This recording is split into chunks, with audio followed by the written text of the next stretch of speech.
नमस्कार मित्रांनो, लग्नानंतर होईलच प्रेम या मालिकेच्या आजच्या भागात आता काव्या आणि नंदिनी गणपती बाप्पाच दर्शन घेत असतात, पाया पडत असतात आणि लग्न सुरळीत पार पडू दे, त्याचबरोबर आमच्या हाताची मेहंदी जी आहे ती सुद्धा रंगू दे अशी प्रार्थना करत असतात. तेवढ्यात तिथे काव्या आलेली असते आणि काव्या म्हणत असते, रंगणार रंगणार रंगणार ताई, आपल्या हातावर जी मेहंदी लागली आहे ना ती सुद्धा रंगणार आणि ह्या मेहंदीच्या रंगाप्रमाणेच आपलं आयुष्य सुद्धा आनंदाने भरभरून वाहून जाणार. त्यामध्ये तेवढ्यातच चित्रारेखाताई ह्या सगळं याजणी आश्रमामधून आलेल्या असतात. आता त्या सगळ्या जणी आल्यानंतर त्या म्हणत असतात, काव्या नंदिनी असं म्हटल्यानंतर त्या दोघी जणी त्यांच्याकडे पाहतात. आता त्यांना मेहंदी लावण्यासाठी ही लोक हॉलवर घेऊन जायला आलेली असतात. ह्या दोघींनाही त्या म्हणत असतात, किती गोड दिसताय तुम्ही, खरं तर तुम्हाला कोणाचीही नजर लागायला नको, खूपच छान दिसताय तुम्ही असं त्यांना ती लोक म्हणत असतात. चला आता, नाहीतर आपल्याला हॉलवर जाण्यासाठी उशीर होईल असं म्हणून आता इकडे रेखा आणि त्याचबरोबर चित्रा काव्या आणि नंदिनीची नजर काढत असतात. त्या दोघींच कौतुक करत असतात. आता हॉलवर सगळेजण जाऊन पोहोचलेले असतात. जसं काव्या आणि नंदिनी अगोदरच जाऊन पोहोचलेला असतात, त्याच पद्धतीने इकडे आता पार्थ आणि जीवा हे दोघेजण सुद्धा हॉलवरती आलेले असतात. रेखाताईंनी त्यांचं औक्षण करून घेतलेलं असतं जीवाचं आणि पार्थचं. त्यांच्या पाठोपाठ इकडे मानिनी असते, त्याचबरोबर विक्रम असतात, धनंजय असतात आणि शारदा ही लोक सुद्धा असतात. आता जीवा आणि पार्थ इकडे तिथे असणाऱ्या वडीलधाया माणसांच्या पाया पडतात, त्यांचा आशीर्वाद घेतात आणि आतमध्ये येत असतात. आता इकडे धनंजय येणार होणाऱ्या जावयांचे इकडे स्वागत करत असतात आणि त्यांना आतमध्ये बोलावत असतात. इकडे आता प्रेमानंतरच्या लग्नात तुमचं स्वागत आहे ह्या बॅनर समोर जीवा आणि त्याचबरोबर पार्थ हे दोघेजण उभे राहतात आणि तिथे एक सेल्फी काढत असतात, कारण त्यांना ह्या आठवणी ज्या आहेत ना त्या इथे साठवून ठेवायच्या असतात. त्याचमुळे हे सगळं काही चाललेलं असतं. आता इकडे जो काही सेल्फी काढलेला आहे त्याची सेल्फीची तारीफ इकडे जीवा करत असतो. खरं तर तू हा जो काही सेल्फी काढलेला आहेस ना, तो सेल्फी इथे खूपच कमाल काढलेला आहे असं त्याचं म्हणणं असतं. याच वेळेला आता इकडे पार्थ आणि जीवा हे दोघेही जण इकडे नंदिनी आणि त्याचबरोबर काव्या ह्या दोघांनाही शोधत असतात. जेव्हा समोर नंदिनी आणि काव्या दिसतात तेव्हा मात्र त्या दोघांचीही विकेट्स पडलेली असते. खूप कमाल दोघी जणी दिसत असतात. मेहंदी रंगाच्या साड्या घागरे दोघींनीही घातलेले असतात आणि त्यामध्ये त्या दोघी जणी फार छान दिसत असतात. आता दोघेही जण तिथेच गुडघ्यावर बसतात आणि गुडघ्यावर बसून त्यांना इशारे करत असतात की तुम्ही कशा गोड दिसताय, कशा छान दिसताय, तुम्ही जे काही घागरे घातलेले आहेत ते सुद्धा खूप छान आहेत. या सगळ्या गोष्टी आता इकडे ते लोक सांगत असतात तेव्हा फ्लाइंग किस देत असतात आणि नंदिनी सुद्धा घेत असते. त्याच वेळेला काव्या सुद्धा घेत असते, कारण इकडे आता पार्थने सुद्धा तिच्याच हटके स्टाईलमध्ये फ्लाइंग किस दिलेलं असतं आणि त्याच वेळेला आता इकडे काव्याने तिच्या हटके स्टाईलने ते घेतलेलं असतं. आता आपण पाहतो की इकडे नंदिनी पाहत असते की जीवा कशा पद्धतीने तिचं कौतुक करतोय, काय करतोय. आता तिच्या अंगात घातलेल्या घागऱ्याचं तो खार कौतुक करत असतो, तिला बोटाने दाखवत असतो की तू घातलेला जो घागरा आहे ना तो खरंच खूप कमाल आहे. आता ह्या दोघांच इथे हा कौतुक सोहळा सुरूच असतो. पण तेवढ्यातच आता माने तिथे येते. माने ह्या दोघांना पाहते आणि त्यावेळेस पाहिल्यानंतर दोघांचेही कान पकडते आणि दोघांचेही कान पकडून त्यांना सरळ सरळ ती उभे करत असते. आता उभं केल्यानंतर म्हणत असते, काय रे मेल्यांनो, इथे काय करताय तुम्ही? इकडे तुम्हाला फक्त इथे त्या दोघींच कौतुक करायला आणलेलं आहे का? चला पटकन तयार व्हा. तेवढ्यातच आता युग तिथे आलेला असतो आणि युगने ह्या दोघांच्या हातामध्ये त्यांना चेंजिंग करण्यासाठी जे कपडे आणलेले असतात ते कपडे दिलेले असतात, कारण त्यांना सुद्धा मेहंदी रंगाचेच कपडे इथे आणलेले असतात. आता युग देतो युग जात असतो तेवढ्यातच आता इकडे हे दोघेही जण युगला पकड करतात आणि त्याच डोक मान चेहरा एका बाजूला वळवतात आणि पुन्हा इकडे त्यांच्या होणाऱ्या बायकोसोबत हे सगळं सुरू असतं. तेवढ्यातच रम्या आणि वसू आलेले असतात. आता खरं तर रम्याने घरी ब्याच काही गोष्टी इकडे वसूला सांगून ठेवलेल्या असतात आणि त्याचमुळे आता इकडे वसू फार काही नॉर्मल नसते, पण रम्या तिला नॉर्मल राहायला सांगत असते. आता आपण पाहतो की इकडे जो काही जीवा आहे तो फायनली तिकडे निघून गेलेला असतो चेंज करण्यासाठी. आता इकडे रम्या येते आणि रम्या पाहते लग्नात तुमचं स्वागत आहे म्हणजे प्रेमानंतरच्या लग्नात. आता हे सगळं काही पाहिल्यानंतर रम्या तिथेच एक सेल्फी घेत असते. तो सेल्फी घेतल्यानंतर आता त्या जो काही बॅनर आहे त्या बॅनरवरती रम्या आणि त्याचबरोबर पार्थ या दोघांच्या लग्नाची जी पत्रिका तिने बनवून घेतली होती त्या लग्नाची ती पत्रिका त्या बॅनरवर ठेवते आणि एक सेल्फी काढत असते आणि आतमध्ये येते. आता आतमध्ये आल्यानंतर रम्याने सुद्धा खूप सुंदर सुंदर असा गेटअप केलेला असतो. छान अशी तिने सुद्धा साडी नेसलेली असते. आता एका बाजूला मेहंदीचा कार्यक्रम सुरू असतो तर दुसऱ्या बाजूला हळदकांडण याचा कार्यक्रम सुरू असतो. आता रम्या वसूला इशारे करत असते त्यामध्ये हळकुंड टाक म्हणून. तेव्हा वसू अगदीच थरथरत्या हाताने त्यामध्ये हळकुंड टाकत असते. वसूला फार भीती वाटत असते. आज कधी नव ती वसू इकडे तिच्याच मुलीला एवढी घाबरत आहे हे पाहून खूपच इंटरेस्टिंग वाटत आहे बरं का. आता इकडे दुसऱ्या बाजूला हे सगळं वसूला ती करायला लावत असते तर दुसरीकडे काव्या आणि त्याचबरोबर इकडे नंदिनी ह्या दोघींकडे सुद्धा तिचं बरोबर लक्ष असतं. आता इकडे पुन्हा वसूची हळद टाकून झाल्यानंतर रम्या मात्र तिकडून येता येताच हातामध्ये काही हळकुंड घेऊन येत असते आणि काही हळकुंड घेऊन आल्यानंतर तिला ते त्याच्यामध्ये टाकायचे असतात. इकडे आता ती मेहंदी काढत असताना सांगत असते की काव्याच आणि त्याचबरोबर पार्च ह्या दोघांचेही नाव अगदी छान लिहायचे आहे आणि हे दोघांचेही नाव छान लिहिल्यानंतर मी एक गोष्ट सांगू का, याला नाव मस्त आपण साखरेच पाणी लावूयात. जर आपण याला साखरेच पाणी लावलं ना तरी ही मेहंदी मात्र छानच रंगेल असं तिचं म्हणणं असतं. त्याच वेळेला आता इकडे या दोघींचे लक्ष समोरून येणाऱ्या पार्थ आणि त्याचबरोबर जीवा ह्या दोघांकडेही जात असतं. ते खूपच हंडसम दिसत असतात. खूप सुंदर असे मेहंदी रंगाचे दोघांनीही कपडे घातलेले असतात. खरं तर आता इकडे जीवाचा थोडासा ब्लू मध्ये शेड आहे पण पारचा मात्र प्रॉपर मेहंदी रंगाचा आहे.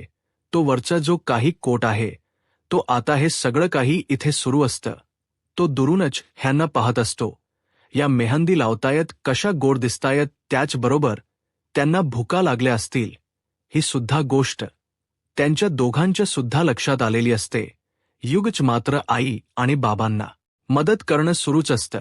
आता मुद्दामच इकडे जो काही जीवा आणि त्याचबरोबर पार्थ ह्या दोघांनीही इकडे त्या दोघींच्या आवड्याचा जो काही खवा आहे तो मागवलेला असतो.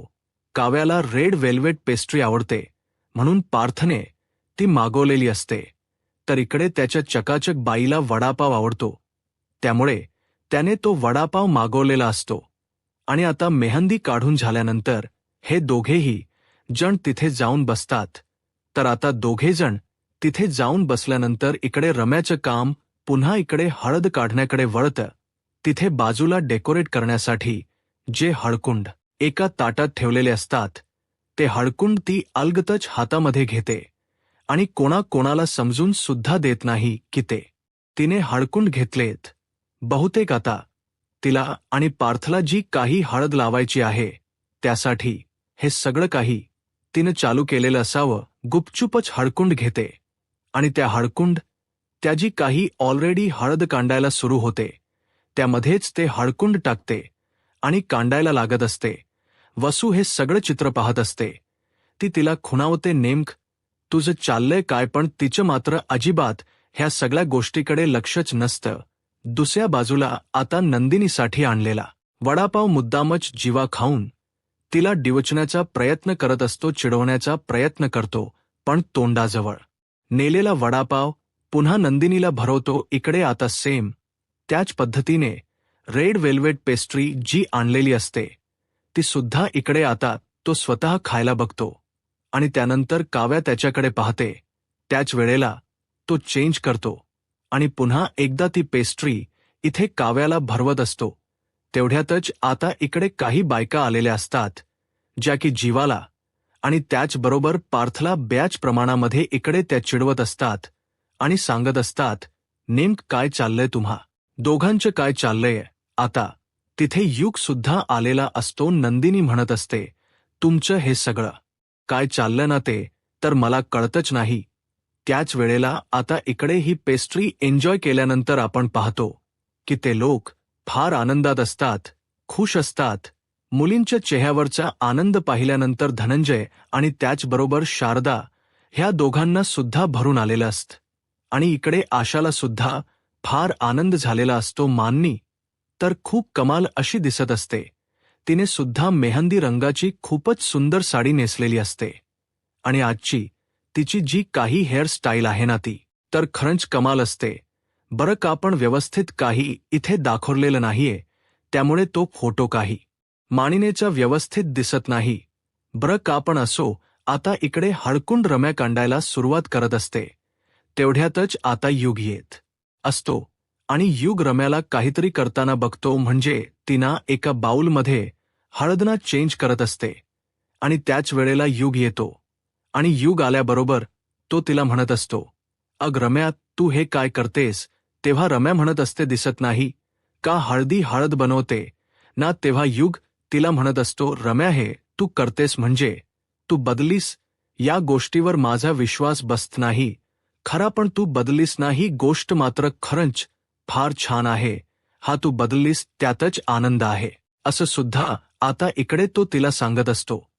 त्यावर ती म्हणत असते, हो माणस बदलतात ना, तू नाही का बदलला. तू सुद्धा इकडे फेल झालाच होतास ना, मग इकडे अभ्यास करून पुन्हा एकदा कामाला लागलास आहे ना, मग तू सुद्धा बदललास आहेस ना. असं इकडे आता ती त्याला बोलत असते. त्याच वेळेला युग काम आहे म्हणून निघून जातो. आता वसू तिथे येते आणि वसू म्हणत असते, काय गरम्या मला एक गोष्ट सांग, असं कसं बोलू शकतेस तू युगला.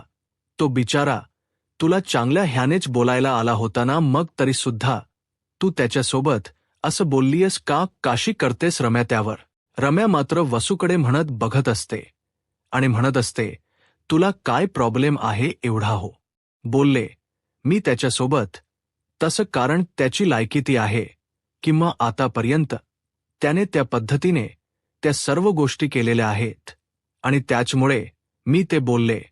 पण आता वसू म्हणत असते, पण रम्या मला एक गोष्ट सांग, तू या हळदीच काय करतेस. म्हणजे तू या हळदी बरोबर काही केलं तर नाहीयेस ना.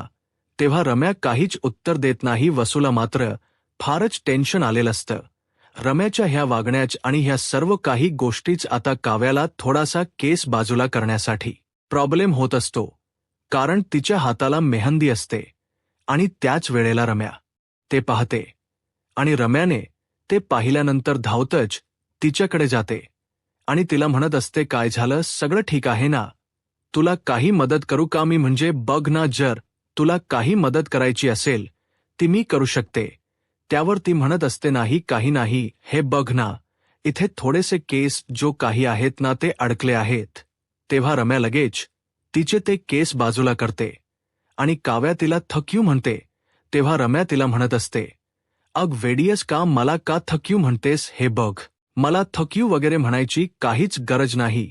एवढ्या छोट्या मोठ्या गोष्टीला तू मला थक यू म्हणत राहिलीस तर कसं ग होईल. पण आता एक गोष्ट सांगू का, आता ह्या वेळेला ना इथे पार्थ जर असताना तर तुमचा खूपच सुंदर असा रोमॅन्टिक इथे सीन तयार झाला असता. तेव्हा इथे पार्थने केस बाजूला केले असते. त्याच वेळेला आता काव्या म्हटले असते, पण तुला एक गोष्ट सांगू का रम्या, जर पार्थ इथे असते ना तर त्यांना मला माझे केस बाजूला करा म्हणायची गरजच पडली नसते. त्यांना आपसुकच माझ्या मनातलं सगळं काही कळलं असतं. त्यावर रम्या म्हणत असते, होग हे तर अगदीच बरोबर आहे, पण काव्या तुला एक गोष्ट सांगू का, ह्यावरती ना मस्त आपण साखरेचं पाणी लावूया. जर साखरेचं पाणी लावलं ना तर ही मेहंदी फारच छान रंगेल बघ. तेव्हा ती म्हणत असते, हो चालेल ना, पण रम्या ऐक ना, तू एवढी बदलली आहेस ना, ह्यात मला फार आनंद आहे. तेव्हा रम्या म्हणत असते, अरे वा, मी बदलली ही गोष्ट तुला एवढी आवडली, त्यातच मला आनंद आहे. तेव्हा काव्या म्हणत असते, खरं तर ही बदललेली रम्या मला फार आवडली बघ. असं म्हणून आता रम्या तिच्या हातावर, तिच्या त्या मेहंदीवर साखरेच पाणी लावून देत असते. आता रम्या मनातच म्हणत असते, तुला नाही कळणार तुझ्यासोबत काय होणार आहे आणि काय नाही ते. ही रम्या बदलली या गोष्टीवर तू पटकन विश्वास ठेवलायस हेच बघून मला टेन्शन येते. आणि सगळ्यात महत्त्वाचं म्हणजे मला कळत नाही की इकडे एवढे सगळे धक्के दिलेत मी तुम्हाला, तरीसुद्धा तुम्ही ह्या बदललेल्या रम्यावर अशा पद्धतीने विश्वास ठेवताय हेच माझ्यासाठी फार मोठं आहे. असं सुद्धा आता इकडे ती बोलत असते. त्याच वेळेला दुसऱ्या बाजूला आपण पाहतो की काव्या आणि रम्या एका साईडला असतात. आता नंदिनीचं सगळं काही आटपोत आलेलं असतं, म्हणजे मेहंदीचं काढून झालेलं असतं. आता इकडे कडे पाठीमागून जीवा आलेला असतो. जीवाच्या हातामध्ये एक ताट असतं आणि त्यावरती चुडा असतो. तो आल्यानंतर नंदिनीचे डोळे बंद करतो आणि तेव्हा नंदिनी म्हणत असते, काव्या तू आहेस का? पण इकडे आता सगळ्या बायका उठून जातात. जीवा आणि त्याचबरोबर नंदिनी हे दोघेजणच तिथे असतात. आता इकडे दुसऱ्या बाजूला आपण पाहतो की मानिनी म्हणत असते, तुम्ही लोकांनी नंदिनीला कुठे पाहिले का? तेव्हा रेखा म्हणत असते, नाही, मी बघू का? नाही, तुमचं चालू द्यात, मी बघते कुठे. तर तेवढ्यातच आता तिथे शारदा आलेली असते. शारदा म्हणत असते, अगं मालिनी, तू कुठे नंदिनीला पाहिले आहेस का? त्यावर लगेच आता इकडे नंदिनी मालिनी म्हणत असते, नाही ना, मी सुद्धा इकडे नंदिनीला शोधण्याचा प्रयत्न करते, पण नंदिनी मला सुद्धा कुठेच सापडत नाहीये, कुठेच दिसत नाहीये. रम्या म्हणत असते, असं काय करतेस मामी? अगं इथे आता इथेच होती ना ती, मग गेली कुठे? अगं त्या मावशी आलेल्या आहेत, चुडा भरायचा आहे ना, मग आता ह्या पोरी गेल्या कुठे? असा इकडे आता ती विचार करत असतात. आता काव्या सुद्धा तिथून जात असते, कारण तिला सुद्धा चुडा भरायचा असतो. त्यामुळे त्याच वेळेला तिथे पार्थ आवाज देतो. पार्थ म्हणत असतो, काव्या काव्या. तर इकडे आता दुसऱ्या बाजूला आपण पाहतो की हे लोक शोधत असतात. तर जीवा नंदिनीचा डोळ्यावर हात ठेवून तिला म्हणत असतो, मीच आहे नंदिनी. तेव्हा ती म्हणत असते, जीवा तुम ही. तर इकडे काव्याला पारने थांबवलेलं असतं आणि त्याच वेळेला काव्या म्हणत असते, तुम्ही इथे काय करताय अहो? असं काय करताय? मला चुडा भरायला जायचं आहे. त्यावर तो म्हणत असतो, हो का, तुम्हाला चुडा भरायला जायचं माहिती ना मला? हो, मग जाऊ द्या ना, पण आता तर चुडा मी तुमच्या हातामध्ये भरला तर चालणार नाहीये का? त्याच वेळेला इकडे आता जीवाने ताटामध्ये चुडा आणलेला असतो आणि नंदिनी तो पाहते आणि म्हणत असते, जीवा हे काय आहे? म्हणजे हा जो काही चुडा आहे तो तुम्हाला कुठे भेटला आणि तो चुडा तुम्ही कुठून आणला? त्यावर तो म्हणत असतो, ते महत्वाचं नाहीये, चुडा भरायचा होता ना. खरं सांगू नंदिनी, ह्या क्षणाची मी कितीतरी दिवस वाट बघत होतो, पण आज तो फायनली क्षण इथे आलेला आहे आणि आज मी माझ्या स्वतःच्या हाताने तुझ्या हातामध्ये हात चुडा भरणार आहे. त्याच वेळेला इकडे पार्थ सुद्धा सेम त्याच पद्धतीने म्हणत असतो की आज मी माझ्या स्वतःच्या हाताने हा चुडा भरणार आहे. इकडे नंदिनी समोर जीवा चुडा घेऊन असतो, तर इकडे पार्थने काव्याला सांगितलेलं असतं. आता जो काही जीवा आहे तो एक बांगडी हातामध्ये घेतो आणि नंदिनीच या हातामध्ये तो चुडा भरायला सुरुवात करत असतो. तर इकडे आता पार्थ सुद्धा सेम त्याच पद्धतीने दोघेही जण दोघींच्याही हातामध्ये चुडा भरायला तयार झालेले असतात. तर आता आपण पाहतो की इकडे जीवा म्हणत असतो, खरं सांगू का, मला तुझ्या हातामध्ये चुडा पाहायचा होता आणि मला तो स्वतःच्या हाताने तुझ्या हातामध्ये चुडा भरायचा होता. असं सुद्धा आता इकडे तो बोलत असतो. नंदिनीच्या हातावरची मेहंदी फार अप्रतिम अशी रंगलेली असते आणि त्याच हातावर तो आता चुडा भरत असतो. तेव्हा जीवा म्हणत असतो, नंदिनी दुखलं तर सांग बर का तेवढ. यातच आता इकडे दुखलं तर सांग असं म्हणता क्षणी नंदिनी मुद्दामच दुखलं असं म्हणत असते आणि त्याच वेळेला खरंच जीवाला असं वाटतं की हिला त्रास होतोय की काय. त्याच वेळेला आता इकडे ती म्हणत असते नाही हो दुखलं वगैरे मला काहीच नाहीये, मी तुमची थट्टा करत आहे, मी तुमची मस्करी करत आहे असं इकडे ती बोलत असते. आता इकडे पार्थने सुद्धा आपली जी काही काव्य आहे त्या काव्याच्या हातावरती चुडा भरलेला असतो आणि त्याच वेळेला दोघींचेही हात मात्र आता चुडा भरल्यामुळे फार जास्त अप्रतिम असे दिसू लागलेले असतात. दोघी जणी आता इकडे खूप जास्त खुश असतात. मेहंदी झालेली आहे, त्याच वेळेला चुडा भरून झालेला आहे. आता वेळ असते ती म्हणजेच की हळदीची आणि हळदसुद्धा आता इकडे त्या दोघांच्या नावाची इकडे ह्या दोघींना लागणार असते. त्यामुळे ते आता फारच जास्त खुश होणार असतात. तर आता प्रेक्षकांनो आजच्या भागामध्ये एवढंच. उद्याचा भाग त्याहूनही सुंदर असणार आहे. खरंच सांगू का प्रेक्षकांनो, तर आज ना इथे ह्या मालिकेमध्ये किंवा आजचा जो काही एपिसोड दाखवलाय ना ह्या भागामध्ये नुसती गाणी होती, नुसते हावभाव होते, एकमेकांना खानाखुणा आणि त्या सगळ्या काही गोष्टी असो, पण आपण एपिसोड एन्जॉय केला ते महत्त्वाचं. आता इकडे पाहतो की जो काही पार्थ आहे त्याने काव्याच्या हातामध्ये फायनली चुडा भरलेला असतो आणि तेव्हा काव्या फार खुश असते. तर इकडे दुसऱ्या बाजूला जीवाने सुद्धा नंदिनीच्या हातावर चुडा भरून त्यावर किस केलेलं असतं आणि तेव्हा नंदिनी सुद्धा फारच आनंदामध्ये असते. कारण आज ह्या पद्धतीने ह्या गोष्टी त्या अनुभवत असतात.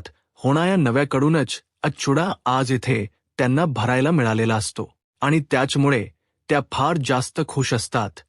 तर आता इकडे सगळेजण ह्या दोघांनाही शोधत असतात की ह्या दोघे कुठे आहेत आणि हे दोघे कुठे आहेत म्हणून. आणि त्याच वेळेला नंदिनी म्हणत असते, खरं सांगू का जीवा. आता इकडे जीवा म्हणत असतो, नंदिनी तुला एक गोष्ट सांगू का, तू त्या दिवशी प्रीवेडिंग शूटला जी साडी नेसून आली होतीस ना, त्यामध्ये तू अक्षरशः 16च्या हिरोईन सारखी दिसत होतीस आणि तुला बघून माझ्या मनामध्ये खूप काही होत होतं. तेव्हा इकडे आता पार्थ सुद्धा काव्याला म्हणत असतो, खरं सांगू का इकडे काव्या तुम्ही आता पार्थ काव्याला म्हणतो तेव्हा काव्या मात्र लाजून चूर झालेली असते आणि खाली बघूनच हसत असते. आता पुढे काय होईल हे पाहायला आत्ताच माझा महाराष्ट्र या यूट्यूब चॅनलला सबस्क्राईब करा. धन्यवाद.